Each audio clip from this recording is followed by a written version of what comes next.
Je vous invite ce matin à lire dans la parole de Dieu. Nous allons lire Marc chapitre 4, versets 3 à 20, la parabole du semeur. Marc chapitre 4, versets 3 à 20.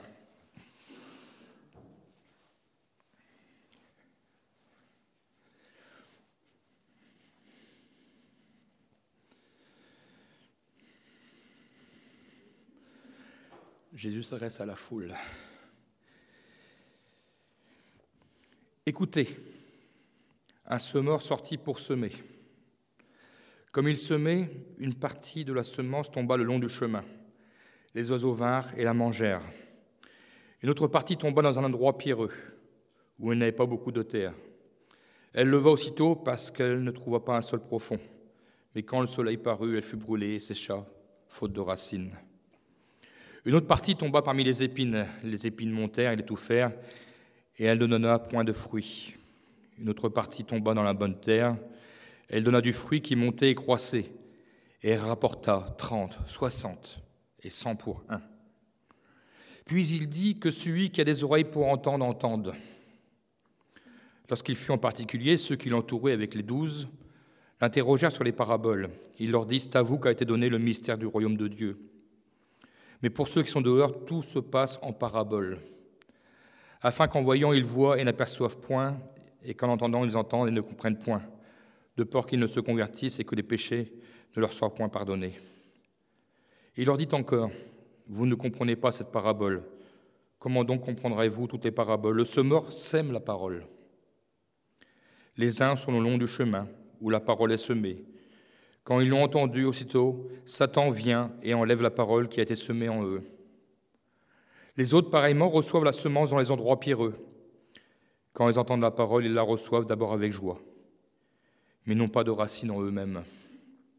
Ils manquent de persistance, et dès que survient une tribulation ou une persécution, à cause de la parole, ils y trouvent une occasion de chute. D'autres reçoivent la semence parmi les épines. Ce sont ceux qui entendent la parole, mais en qui les soucis du siècle, la séduction des richesses et l'évasion des autres convoitises étouffent la parole et la rendent infructueuse. D'autres reçoivent la semence dans la bonne terre. Ce sont ceux qui entendent la parole, la reçoivent et portent du fruit, 30, 60 et 100 pour un. Amen. Ici, nous voyons que Jésus nous présente une parabole.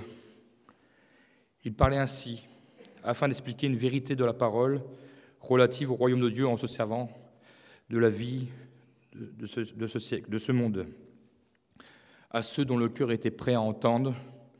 Et ces paraboles, ceux qui n'étaient pas prêts à entendre ne comprenaient pas pour autant. Les cœurs étaient endurcis. Comme nous le rappelle le texte qui a été cité d'Ésaïe, au verset 12, nous l'avons lu. En voyant, ils voient et ne perçoivent point. Les cœurs sont trop endurcis. Ce texte nous parle d'un semeur qui semait sur toutes sortes de terrains. À l'époque de Jésus, les paysans semaient d'abord et labouraient ensuite. C'est leur méthode. Il nous explique que la parole est répandue dans toutes sortes de terrains. Mais les grains ne sont pas cueillis et ne poussent pas de la même façon. Les grains n'ont pas la même productivité. Jésus prend cette image pour faire un parallèle de la façon dont les cœurs reçoivent la parole de Dieu. La semence est la parole de Dieu. Cette semence est répandue. On peut même dire qu'elle est répandue largement, mais n'a pas la même productivité dans tous les cœurs. À l'époque de Jésus, beaucoup le suivaient, des foules le suivaient. C'était un moyen de constater les vrais disciples de ceux qui venaient pour voir un miracle. Il y a ceux qui pouvaient se contenter de l'anecdote, de la parabole. Il y avait ceux qui étaient à la recherche de quelque chose de beaucoup plus profond. Ces paraboles dans ce chapitre se réfèrent à son royaume, à ceux qui ont reçu en profondeur cette bonne semence. Et à ceux qui l'ont reçu en surface et abandonné, il y aura un tri pour ceux qui iront dans son royaume. Tout le monde n'ira pas dans son royaume. Ceux qui iront dans son royaume, ce seront ceux qui ont gardé la bonne parole, qui l'ont reçue, qui l'ont appliquée. Il faut recevoir la parole, il faut l'entendre, il faut la comprendre en la mettant en pratique. Jésus est le semeur. Les terrains sont les cœurs qui reçoivent la parole de Dieu. Jésus nous donne ici, en quelque sorte, le mode opératoire pour recevoir efficacement la parole de Dieu. La semence est la parole de Dieu que Jésus sème dans les cœurs. Cette parole est indissociable de Dieu. C'est une semence véritable. Ici, ce n'est pas la qualité de la semence qui est mise en cause, mais bien la qualité des terrains qui reçoivent la parole. La parole de Dieu nous dit dans Jean chapitre 1, verset 1, « Au commencement était la parole, et la parole était avec Dieu, et la parole était Dieu. Elle était au commencement avec Dieu. La parole de Dieu est parfaite, sans détour. » En Jésus, la parole a été faite chair. Au verset 14 du même chapitre Jean, chapitre 1, il nous est dit « Et la parole a été faite chair, et elle a habité parmi nous, pleine de grâce et de vérité. Et nous avons contemplé sa gloire, une gloire comme la gloire du Fils unique, venu du Père. » Dieu, par Jésus, a voulu répandre sa parole dans tous les cœurs, afin que tous les hommes soient sauvés. Dans cette parole découle la vie véritable, et de cette vie véritable découle la lumière, afin que tout homme soit éclairé et puisse sortir des ténèbres. L'objectif de Dieu est que tous les hommes soient sauvés, et que nous devenions tous des enfants de Dieu, des fils et des filles de Dieu. Au verset 10 du même chapitre, Jean chapitre 1, il nous est dit, elle c'est la lumière, elle était dans le monde et le monde a été fait par elle et le monde ne l'a point connue. Elle est venue chez les siens et les siens ne l'ont pas reçue. Mais à tous ceux qui l'ont reçue, à ceux qui croient en son nom, elle a donné le pouvoir de devenir enfants de Dieu. Comment avons-nous reçu et comment recevons-nous encore la parole de Dieu aujourd'hui? On pourrait parler, vous pourrez relire à la maison, le chapitre 119 de Psaume, qui est un hymne à la parole. Mais je commencerai ce matin par le 4e terrain, parce que c'est le terrain, logiquement, qui doit être le terrain des chrétiens, de ceux qui ont accepté Jésus dans leur cœur, le terrain de la bonne terre.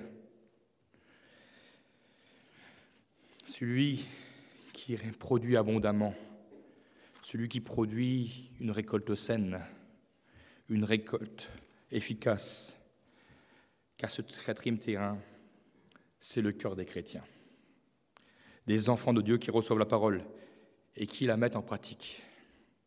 C'est la bonne terre qui est bien drainée par l'eau de la parole, qui fait germer la semence que Jésus a semée dans nos cœurs. Quand nous avons reçu le Seigneur, apporté une terre et qui a été bien labourée, bien préparée à recevoir l'Évangile, prête à recevoir encore aujourd'hui, chaque jour, la divine semence. Chaque fois que nous entendons la parole, nous la recevons, nous entretenons de cette même façon cette bonne terre dans nos cœurs. Nous recevons cette parole de grâce, cette parole de vérité, cette parole de pardon, cette parole de paix, cette parole de justice. Il n'y a pas de place dans nos cœurs pour les mauvaises herbes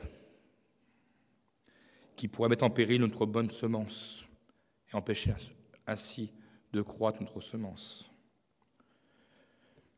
Tout comme un jardinier qui veille sur son jardin, Dieu veillera à ce que rien ne vienne empêcher la production de sa semence. En y mettant, par exemple, s'il le faut, un petit coup de griffe.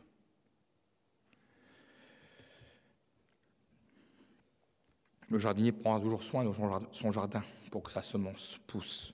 De même, Dieu, sa parole peut nous reprendre. Et c'est son petit coup de griffe aussi qui nous fait parfois permettre que la semence puisse reprendre vigueur. Parce qu'avant toute chose, il faut que la terre soit homogène. C'est ainsi que notre semence portera ainsi du bon fruit, un fruit à la gloire de Dieu. D'autres terrains ne reçoivent pas malheureusement cette semence aussi efficacement. Le premier terrain, c'est celui que nous avons lu le long des chemins, qui correspond au chemin qui est piétiné, où la terre a été endurcie. Autrefois, il n'y avait pas de voiture comme aujourd'hui. Beaucoup marchaient et endurcissaient les terrains le long des champs. Et la semence, les graines pouvaient se retrouver sur ces terrains, sur le bord des chemins.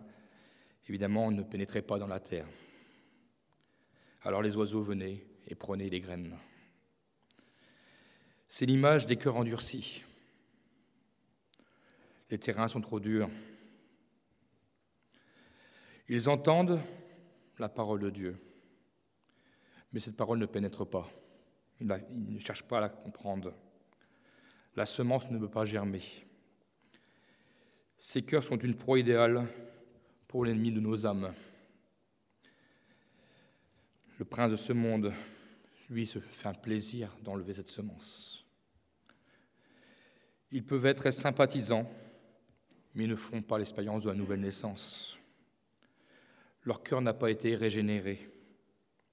Cette semence reste sur la surface, mangée par les oiseaux. C'est pourquoi on nous est dit, Satan enlève la parole, malgré tout, qui a été semée en eux. Mais il nous est dit, avec ce petit mot, aussitôt, Satan enlève la parole, aussitôt.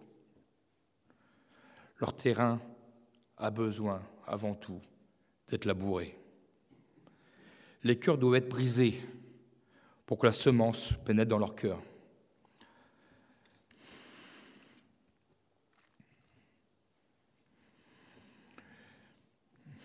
Le deuxième terrain, je l'appellerai celui des adhérents et des émotionnels.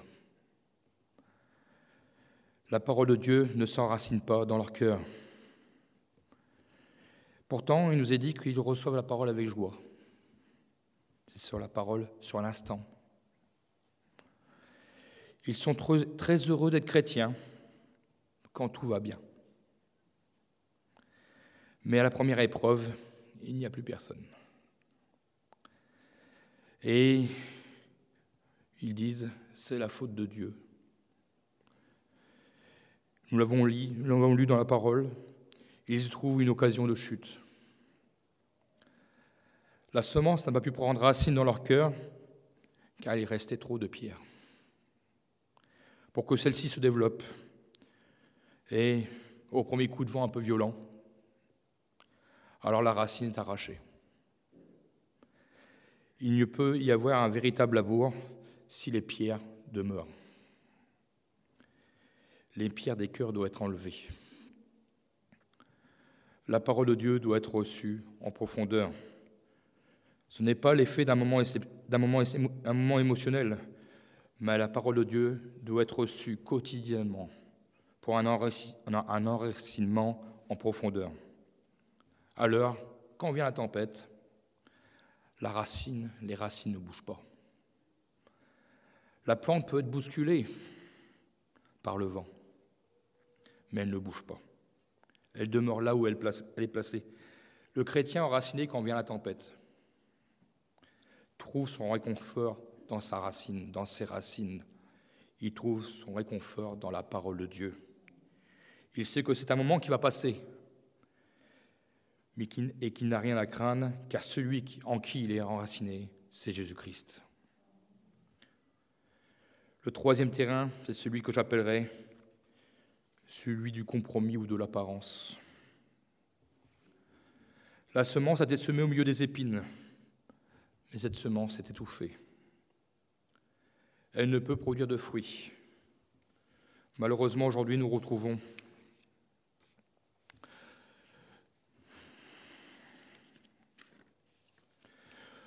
dans les églises des chrétiens qui ne sont pas totalement au Seigneur. Pourtant, ils ont entendu la parole, ils l'ont acceptée. mais ils ne sont pas prêts à tout abandonner au Seigneur. Ils ont voulu garder un jardin secret. Et au fil du temps, ils sont attirés par un certain confort, par les richesses du monde, par des convoitises, comme nous a dit la parole, parfois par leur carrière professionnelle, au détriment de leur vie d'église et de leur vie spirituelle. Leur vie spirituelle devient donc étouffée par leur vie dans ce monde. Il n'y a pas assez de place pour la parole de Dieu. La parole de Dieu n'arrive plus en priorité. Elle est reléguée au second plan, pour finir bien souvent à ne plus être ouverte. La parole de Dieu est délaissée. Alors, quand les soucis arrivent, ils sont submergés. Ils ne trouvent plus de solution dans la parole. Ils ne trouvent plus leur solution dans la parole. Pourquoi ? Parce que les épines qu'ils ont laissées pousser dans leur cœur leur empêchent d'entretenir la solution, de retrouver la solution proposée par Dieu. Car la parole a été étouffée. Cela rejoint un peu une autre parabole, celle de l'ivraie, celle qui suit, donc, pas dans Marc mais dans Matthieu. Il nous est dit que l'ivraie a poussé dans le cœur, dans le champ, c'était la parabole par rapport à un champ. Et l'ivraie a poussé dans ce champ. Mais il nous est dit que l'ivraie est semée par le diable. L'ivraie, c'est une mauvaise herbe, une plante herbacée qui est nuisible aux céréales.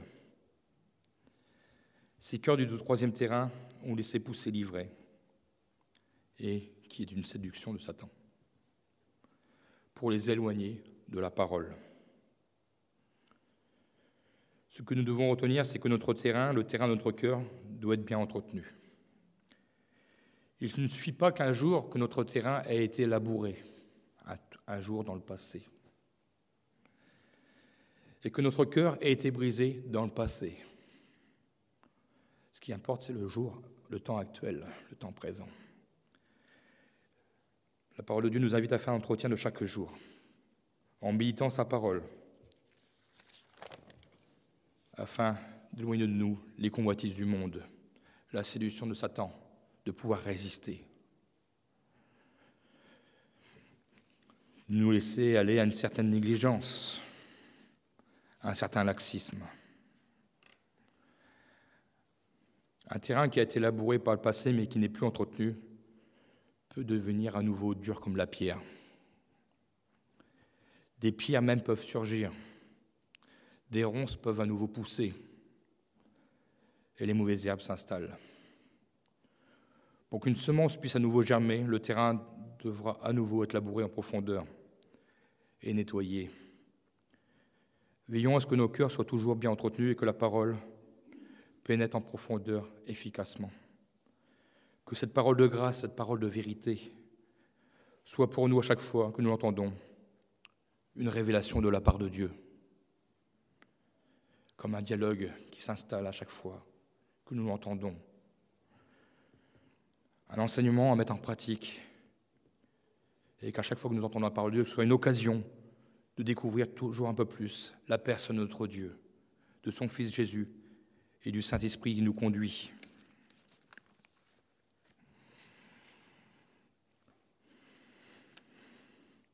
Un disciple, le véritable disciple, qui reçoit la semence, veut avant toute chose produire un bon fruit. Non pas seulement pour lui, mais il veut que son fruit soit multiplié. Nous l'avons lu, par 30, par 60, par 100, pour un grain semé, parce que c'est une promesse que le Seigneur nous fait.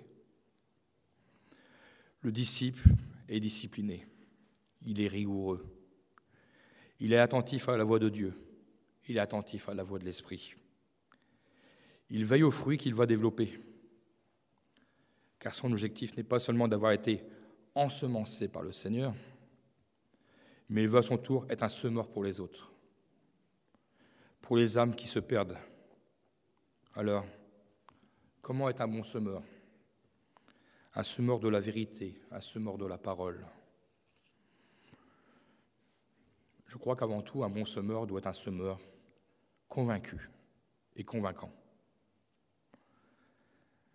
Un semeur connaît la semence qu'il met dans la terre. Vous avez un jardinier, s'il plante une graine d'haricot, il ne va pas s'attendre à voir sortir un pied de tomate. Le chrétien, pour semer la parole autour de lui, doit vivre la parole de Dieu. Dans son cœur, dans sa vie, autour de lui, le monde doit le voir. Ce que nous proclamons, nous devons le vivre pleinement. Il ne peut pas y avoir d'écart. Nous ne pouvons pas parler de vérité si notre vie est bafouée par le mensonge. De même, nous ne pouvons pas proclamer une parole de paix si nous sommes colériques à tout instant. Le Seigneur a mis en nous sa bonne semence pour que nous répandions à son tour cette bonne semence de grâce et de vérité, que nous répandions l'évangile de paix. Vivre pleinement la parole de Dieu afin que le monde constate que notre vie est en conformité avec la parole de Dieu. Car croyez-le, le monde connaît la parole de Dieu malgré tout. Ils sauront nous montrer où nous sommes défaillants. Il faut que nous soyons authentiques et que notre fruit soit authentique. Nous sommes appelés à féconder le monde, à porter la semence que nous avons reçue. Au début de la parabole, il nous est dit « Le semeur sortit pour semer. » Le semeur ne reste pas chez lui. Il ne reste pas bien au chaud. Il va au dehors, semer. Et il ne regarde pas la diversité des terrains. Il sème dans toutes sortes de terrains. Quelle que soit la façon dont les terrains recevront la semence, c'est ce que Jésus nous appelle à faire. Il nous montre ainsi que nous devons semer partout, que ce soit dans les cœurs endurcis, que ce soit chez les sceptiques ou les âmes en détresse, les sympathisants, nos familles, nos collègues, nos voisins, même jusqu'au long des chemins. Le divin semeur fera son œuvre dans les cœurs. Des cœurs endurcis seront brisés. Des sceptiques seront ébranlés dans leur raisonnement. Les âmes en détresse seront restaurées. Nos familles et collègues seront sauvés. Parce que c'est l'œuvre de notre Dieu. Nous aurons semé, mais c'est Dieu qui fait germer. Et l'action du Saint-Esprit qui convaincra les cœurs de péché, qui les pousseront à une sincère repentance. J'ai au bord de ma pelouse un pied de pâquerette, des grandes pâquerettes, qui fleurit tous les ans. Et tous les ans, je retrouve éparpillés sur ma pelouse des pieds qu'on pousse un peu partout. C'est une image qui nous montre que nous devons nous laisser pousser par le vent. Les graines de mes pâquerettes ont été poussées par le vent, emportées. Je crois que le vent de l'esprit doit nous emmener pour que nous propagions les graines que nous avons reçues. Nous devons être attentifs à la voix de l'esprit pour semer au dehors. Et nous croyons, et nous en sommes convaincus, que la semence éparpillée portera des fruits. De nouvelles plantes surgiront, qui porteront aussi à leur tour des semences, selon que le vent de l'esprit le décidera. J'espère de tout mon cœur, et j'espère au fond de mon cœur, que nous allons reprendre très prochainement la prospection, afin de continuer le travail d'évangélisation qui a été fait ces 2 dernières années. Nous avons fait de nombreux villages, de nombreuses villes, mais nous devons continuer à semer à l'extérieur, afin d'attirer les âmes à l'intérieur. Mais pour les amener à l'intérieur, j'espère aussi que très prochainement, nous reprendrons nos réunions d'évangélisation. Faire venir des âmes nouvelles à un culte, c'est bien. Mais avant de recevoir de la nourriture solide, ils ont besoin aussi de recevoir les rudiments essentiels, le lait de la parole. Comme un enfant qui vient de naître, on ne lui donne pas un morceau de viande, mais bien une nourriture qu'il peut digérer. Au verset 20, la semence récoltée dans la bonne terre porte du fruit multiplié par 20, par 30 et par 100. Croyons-nous encore que Dieu peut nous faire multiplier par notre témoignage, par notre vie conforme à la parole de Dieu, par notre attitude au milieu de ce monde? Le Seigneur nous dit que pour une graine semée, il peut la multiplier par 100. Bien sûr, quand la graine est dans la bonne terre et qu'elle a porté du bon fruit. Je crois que le Seigneur veut multiplier ici au Tréport. Je crois que la parole de Dieu ne lance pas des paroles en l'air. Mais avant tout, il nous appelle à être enracinés en sa parole, afin de féconder efficacement le monde qui nous entoure. Nous le savons, la tâche est immense. Mais notre Dieu n'est-il pas le Dieu de l'impossible? Ne cherchons pas à sélectionner, je dirais, nos cibles. Je ne sais pas si on peut parler ainsi. Les âmes qui se perdent, mais répandons la bonne semence. Ecclésias, chapitre 11, verset 4, et ensuite nous lirons 11, verset 6. Ne regardons pas non plus aux intempéries qui peuvent nous entourer. Celui qui observe le vent ne sèmera point, et celui qui regarde les nuages ne moissonnera point. Verset 6. Dès le matin, sème ta semence, et le soir ne laisse pas reposer ta main, car tu ne sais point ce qui réussira, ceci ou cela, ou si l'un et l'autre sont également bons. Qu'importe ce que nous faisons, faisons-le. Le Seigneur s'occupera du reste. Même s'il fait beau, mauvais temps, même s'il fait beau. Vous savez, quand on fait la prospection, bien souvent, on nous avait prédit du mauvais temps, mais à chaque fois qu'on l'a fait, il a fait beau. Je crois que c'est une grâce de Dieu. Quand nous nous levons pour le Seigneur, pour faire son œuvre, il permet même que les intempéries soient de notre côté. Et nous voyons qu'il nous donne du courage pour faire son œuvre. Et quand nous faisons son œuvre, nous nous réjouissons en premier. Parce que c'est vrai, nous sommes heureux de servir le Maître. Mais nous réjouissons Dieu. Ça donne du zèle de servir Dieu. Ça nous encourage, ça nous fortifie. On se retrouve avec les frères et les sœurs.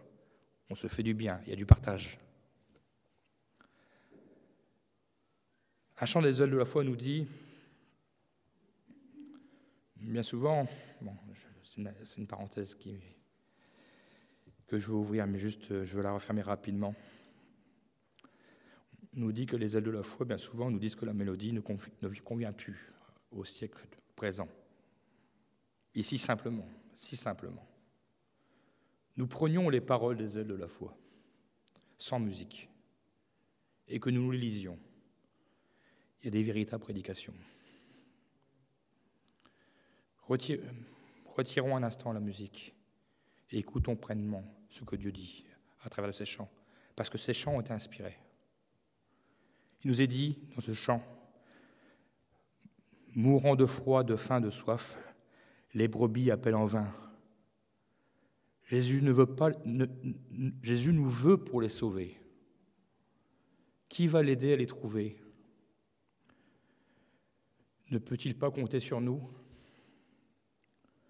Ne voulons-nous pas aller tous dire à tous ceux qui sont perdus que nous les voulons pour Jésus? » Et ce refrain, cherchons-les, cherchons-les.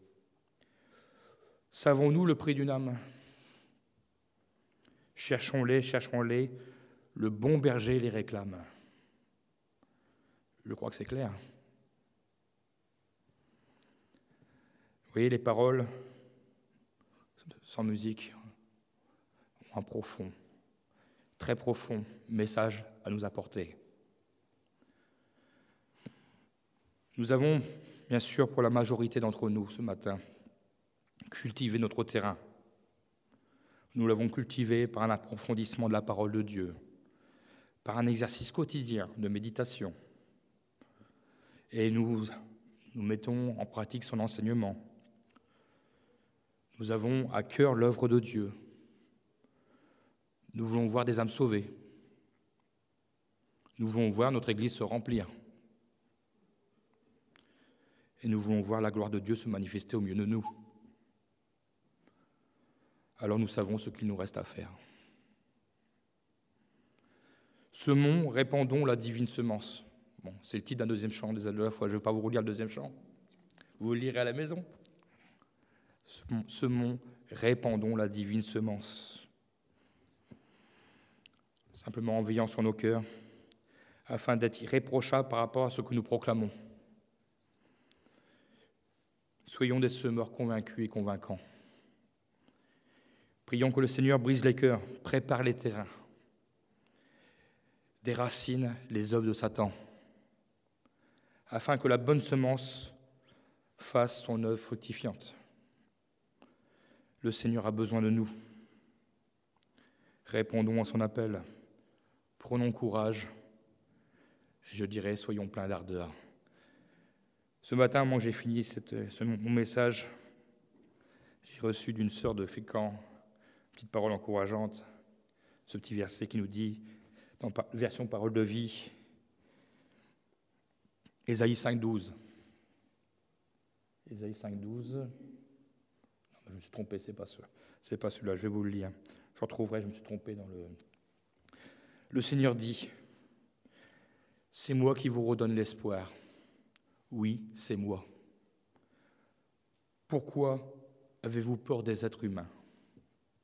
Je vous laisserai cette parole. Nous ne devons pas avoir peur du monde qui nous entoure. Dieu est avec nous. Le Saint-Esprit nous envoie, est avec nous, nous encourage. Pourquoi aurions-nous peur? Le Seigneur nous dit, il nous redonne l'espoir ce matin. Que son nom soit béni. Amen. Merci Seigneur mon Dieu, parce que Seigneur mon Dieu, tu nous montres encore que ta parole est la vérité. Ta parole, c'est mon Dieu, est une parole de grâce. Tu l'as mis dans nos cœurs, Seigneur mon Dieu. Tu nous as enracinés. Tu nous as donné d'avoir cette bonne terre. Oh Seigneur, garde-nous, Seigneur mon Dieu. Garde-nous de toujours bien l'entretenir, Seigneur mon Dieu. De toujours bien, Seigneur mon Dieu, veiller, Seigneur mon Dieu, à ce qu'il n'y ait pas de mauvaises herbes, Seigneur mon Dieu, qui poussent, Seigneur mon Dieu, Jésus. Mais Seigneur mon Dieu, garde-nous, Seigneur mon Dieu. Garde-nous de l'ivresse, Seigneur mon Dieu. Garde-nous, Seigneur mon Dieu, des mauvais désirs, Seigneur mon Dieu, qui pourraient nous éloigner de toi, Seigneur mon Jésus. Nous voulons que notre cœur soit pleinement en conformité avec ta parole, Seigneur mon Dieu, afin de porter un bon fruit, Seigneur mon Dieu, Jésus. Ta promesse est véritable. Tu veux que nous soyons des multiplicateurs. Tu veux que nous puissions multiplier jusqu'à 100. Oh Seigneur, quelle grâce. Oh Seigneur mon Dieu, combien je veux réaliser ce matin, Seigneur mon Dieu, que ta parole est vraie et que tes promesses sont véritables. Ce que tu dis dans ta parole de multiplier par 100, je le crois que tu veux le faire. Même ici au Tréport, tu veux nous montrer ta grandeur. Tu veux nous montrer que tu es le Dieu de toutes les possibilités. Tu es un Dieu qui ne change pas, c'est mon Dieu. Alors oui, je vais être ce semeur, c'est mon Dieu, ce bon semeur, c'est mon Dieu, qui se laisse conduire par le vent de l'Esprit, par le Saint-Esprit, poussé par le vent de l'Esprit. Jésus, je le sais, Seigneur mon Dieu, la tâche est grande. Mais Seigneur mon Dieu, tu nous as donné, Seigneur mon Dieu, même si nous ne sommes pas nombreux, à travailler ensemble pour ta gloire, Seigneur mon Dieu. Nous voulons relever le défi. Nous voulons te dire, nous voici. Nous sommes prêts, Seigneur mon Dieu, à répandre la divine semence. Et nous attacher à cette promesse, multiplie par 100 la graine que nous pouvons poser dans les cœurs, Seigneur mon Dieu, et que tu puisses faire germer, Seigneur mon Dieu. Tu prépares les terrains, Seigneur mon Dieu. Tu brises les cœurs, Seigneur mon Dieu, Jésus. Et c'est toi ensuite qui vas nettoyer, Seigneur mon Dieu, et faire prospérer, Seigneur mon Dieu, ton œuvre. Que ton nom soit béni, Seigneur mon Dieu. Amen, Jésus, amen.